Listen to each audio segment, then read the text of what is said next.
public interest journalism funded through NZ On Air.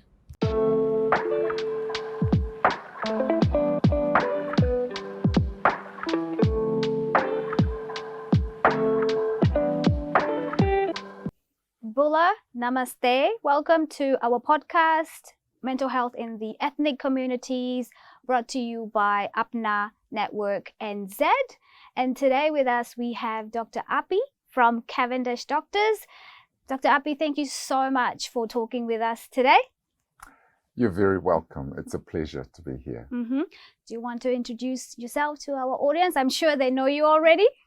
My name's Api Talamaitonga. I was born in Fiji, trained as a doctor at Otago in New Zealand, went back to Fiji to work for a few years in Suva, and now I'm in general practice. And as you've said, my practice is in Cavendish Drive in Manukau. And what are some of the percentage of the ethnicity breakdown in the patients that you see? Yeah, so I'm really lucky because a lot of my patients are from Fiji, a lot of the other Pacific Islanders as well, and of course Maori and Pākehā New Zealanders. So Manukau Papatoetoe is quite a melting pot of various ethnicities. So it's a great pleasure working with all the different island groups. Yeah. Awesome. And I'm sure they're very grateful to have you. And it's, I love it, but as you can imagine, it brings along challenges. How do I make sure that I translate or that I am aware of what cultural influences might be there? You know, diabetes is diabetes is diabetes, but when it comes to things that you can't see, maybe feeling stress or unhappiness, it's important to probe in a culturally appropriate way. Absolutely, and that cultural nuances can be challenging, isn't it? It can be, and it's something you need to be really aware of, because it's, you know, in Fiji, sometimes for us, it can be swept under the carpet. You know, there's nothing wrong with you because we can't see that you've got a headache. So, you know, get on with it. And so it's really important to just open the door or allow the patient sitting in front of you to feel comfortable in sharing things like that. And, you know, I'm saying things like this, but it's really a team effort. A lot of my nurses, I've got 3 nurses, they're all from Fiji, from Ba, but they're very good at just getting alongside and saying, maybe you should talk to Api about that. And it might not be at that visit, but it could be at as long as they know that we are open to helping them and that there is help available. Absolutely. And just those things helps a lot. It's a process just to normalize these conversations about mental health. So every action done helps towards that. It's a long process, but, you know, we're getting the wheels in motion. Yeah. And it's, you know, it's interesting. I don't want to make it a generalization, but sometimes the women are more open or come to the conversations faster than the men. But you know, what surprises me, even if you're New Zealand born, Fijian, Samoan or whatever, but you're New Zealand born, the cultural influences is still there, whether it's through your church or religious upbringing or with the parents and the families. There's still that mix. And unfortunately, it's sometimes associated with shame and they feel like, I should really be able to sort this out myself. Why am I feeling like this? And but it's really important to be open and say, look, maybe we can help you with that. Absolutely. Shame and stigma is quite the key barriers to help seeking. Yes. And I think, you know, when I think of my family, sometimes we can be a bit guilty of passing judgment. You know, if someone's not feeling well, or maybe she's got a headache, so she can't come to a family function. Sometimes we are we can be judgmental, not supportive. Oh, what's wrong with her? You Mm, know, is it a migraine again? Is it? But it's important to probe and sort of just find out. Maybe it's a bit of unhappiness. As I said, it can be hard for people because you can't see anything physically. It's not like a cut on your arm. Absolutely. But the hurt inside sometimes hurts just as much. Absolutely. Absolutely. Our mental health is just as important as our physical health. And, being born in Fiji and also being Indian, these are some of the cultural, I guess, awareness that I have is people ask you, family, friends, oh, how are you doing? What's happening? How are you doing? And if you're looking well, physically, you're well. No one ever probes to say, how are you feeling? Yeah. Or are you doing emotionally? Are you doing okay? And it is quite, sometimes I think people are maybe not wanting to know. It's like, oh, you look great. There can't be anything wrong. Yeah. But as you and I know, sometimes that can be a front or a mask to look good for the friends, for maybe it's the husband's friends, because you don't want to make your husband look not Face that great. saving. Yeah, it's a face-saving thing. Mm. Or you look good for the rest of the family. But that's hard to carry that off. If you're already feeling sad inside, and then you're almost forcing yourself to look good for the sake of it, that's a real hard effort to do it. And, you get back home in the safety of your house, you basically, collapse in a heap because it's been really tough.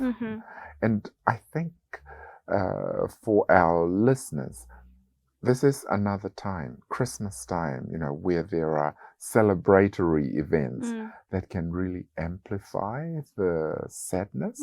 Because if you're not feeling great and everybody is singing Christmas songs or, going out, eating, celebrating, meeting up with family, it really pushes the boundaries for you. Yeah, it does. And people, they want to fit in sometimes, or they don't want to, make other people feel unhappy. And sometimes it's about, we grow up in a very collectivist culture where, we want to be positive role models. Yes. Yeah. Or we are taught to be always positive role models for our cousins, for our siblings. And so acknowledging that we are not okay is a big thing. It is a big thing because of the impact it will have not just on you, but the relationship and the family. Your immediate and the wider family. And, that's going back to what we discussed before, the shame element of it. Absolutely. But I just want to encourage our listeners that there is help there, that if you reach out to a friend and talk about it, that if you reach out to your doctor or the practice nurse, there are counseling options. There are people you can talk to who are qualified in this and can help give you really good hints as to what you can do. Don't let it fester. It's just like one of those physical illnesses. If we didn't look after the diabetes, the blood pressure, you'll get complications later on. If we don't look after our emotional and mental health, it'll cause problems later on. Absolutely. Absolutely. And even though you might not show any signs from the outside, physically you're well, but it's still doing, you harm within those emotions. And at times it's also, when we speak about cultural factors, it's also around growing up. We're not, taught to deal with our emotions in a healthy way. No. And sometimes I wonder if it's because we grew up in such a vibrant culture, the weather's warm, everybody's having fun. You're almost, what's your problem if you're not enjoying things, that kind of thing. But we're all different and different situations can affect us. And sometimes it might be just a throwaway comment of a relative or a friend. not necessarily meaning to hurt you, but the way we're all got different personalities, our personalities might take it the wrong way. Yeah. It's really important to just talk to someone Mm-hmm. and make sure that that doesn't fester and get on, because it'll build up to Mm-hmm. a crescendo moment where it's like, this is getting too much. And, you know, you're just exhausted mentally from having to deal with it. And it causes all the other socio-cultural issues that comes with having an emotional or a mental health problem. So I completely agree with you. Being aware is the first thing. Really knowing that, yeah, this is really not right. I'm unhappy, and making sure you reach out to someone to help. Yeah. Absolutely. And I guess just research suggests that, you know, for us Asians more so, but also for the collectivist culture, the first people that they reach out to are family and friends. And being a GP, what are your thoughts on that? You know, because they might provide you with support, but they sometimes, you know, they may not have that awareness about more professional support that they might need. Yes, I think it's really good that you have someone you can talk to, but just be aware that that's a family friend. It's not professional support. Everybody should know that there is professional help available, and to reach out through. You don't even have to see your GP. You can just ring up your practice nurse and explain the feelings you're going through.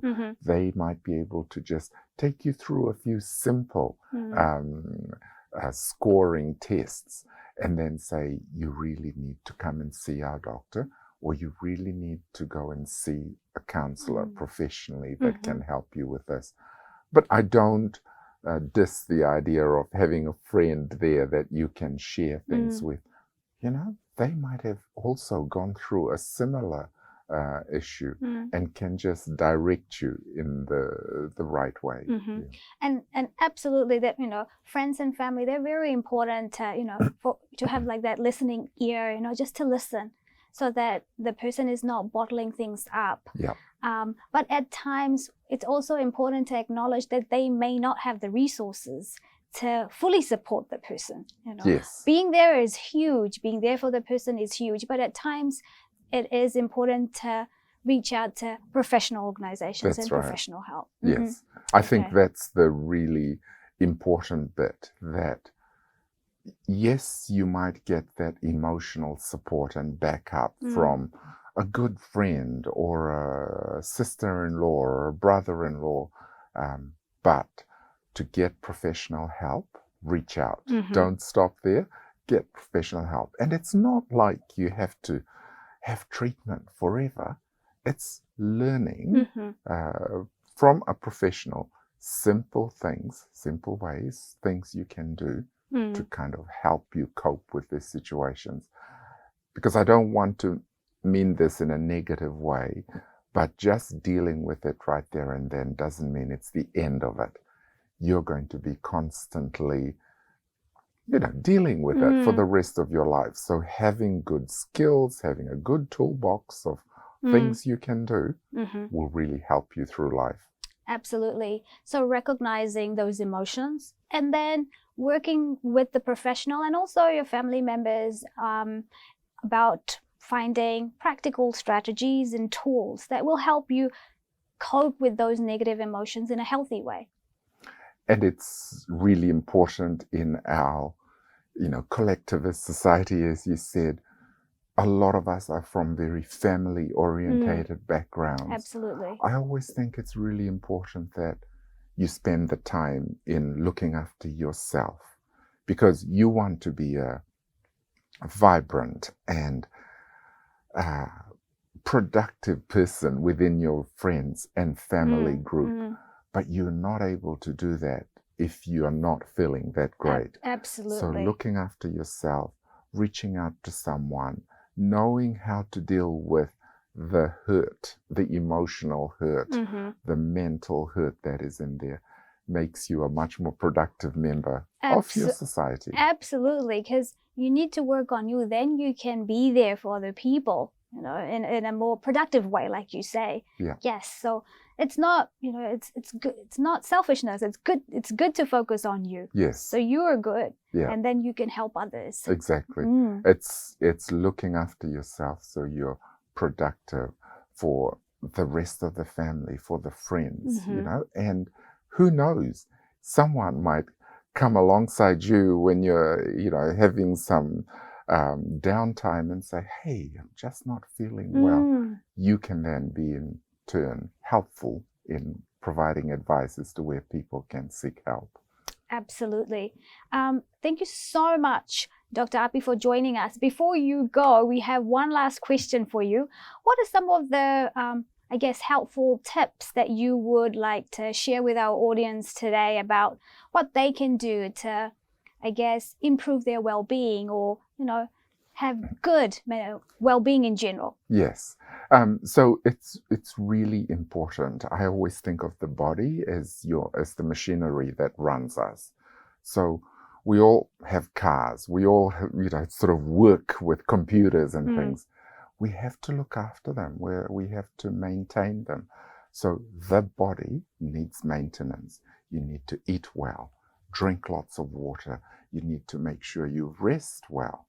So if any of those things are playing up, you're on the go all the time because you're far too busy and you're not eating, well, the body's not going to work. And then you start looking at, how can I look after this? Am I doing too much work? I'm not sleeping well enough. That's when you reach out. Start, as you said right at the beginning, start questioning yourself and trying to be aware of, why is this happening to me? Reach out to a friend to have a conversation. Reach out to someone you can talk to professionally or to a doctor. I'm always thinking, is it something physical? Is it something emotional or mental? Because even though you don't see any signs, it might be gnawing away at you in there, causing problems. So first thing is really being aware when the machinery is not working properly. Absolutely, yeah. And then, as we've said, reaching out for help. There is help out there. Don't suffer in silence, because you're not going to be good to you as a person, and you stop being productive as a member of the family. But take time out to look after you. Check in with yourself just to make sure you're doing okay. And to those of us, other family members, who might see someone in our family maybe just not being happy, or being a bit different at our family gatherings, sidle alongside them and say, hey, is there anything I can do to help? Do you and your husband need to go out for a meal sometimes, and I'll look after the children? Little things that we can do. We're all in this together. We have to support each other. Absolutely. Thank you so much, Dr. Api. That's great advice, and great. We've learned so much from you today. We all experience challenges and obstacles in our lives, and it's okay to not be okay at certain points in our life. But what's not okay if you bottle that inside of you? What's not okay if you don't get the help that you deserve? Everyone deserves it. And so please, like Dr. Api mentioned, if you're not feeling okay emotionally, you're going to see your GP, please let them know they're there to help. And the more they are informed, the better they can support you. Because sometimes the physical illness may be as a result of something emotionally going on in your body. Yes, so please reach out. You can always call us on our helpline number, which is 0800 862 342, and press 6 for Hindi. That's for our Asha services. Thank you so much. Thank you. Great. So when we talk about mental well-being, what does that mean to you? There's a really beautiful model, actually from Te Ao Māori, that talks about the kind of four walls of our houses. Te whare tapa whare. Yeah, love that. Feeling at peace, being happy. It means how will I respond or thrive when life throws me difficulties. The patient is well organized. He could know what he is and what he is doing, and he remains himself well controlled of his own self. Well-being is feeling good. And I'm very fortunate I do feel that way. What stops South Asians from seeking support? The biggest thing is fear. You know, in Fiji, sometimes for us, it can be swept under the carpet, you know. हम लोग जैसे Fiji में now we've grown up with कोई problem है अपने में deal करो, अपने आप strong बनाओ. Sometimes associated with shame, and they feel like I should really be able to sort this out myself. Even educated people we know who are doing well in life, who are well paid, they don't want to seek help sometimes because they feel they'll get exposed kind of thing. It's just like one of those physical illnesses. We all have this energy meter in our bodies, this invisible Yes. energy meter that we need to focus on as well, because once it depletes, it's very hard for us to charge it back. I think one thing that I'm doing differently that my friends laugh at is that I reward myself. Like you said, it's not about doing something big. It's about the little things and rewarding yourself with like a good meal. It's just taking out 10 minutes and finding a quiet place and practicing some deep breathing. Just being in the present moment. What stops people from taking action is that they feel overwhelmed. I think I would like the viewers to understand that there is no health without mental health. Mental health is just as important as your physical health. So please, if you're not feeling well, if you're not feeling emotionally not doing okay, please reach out.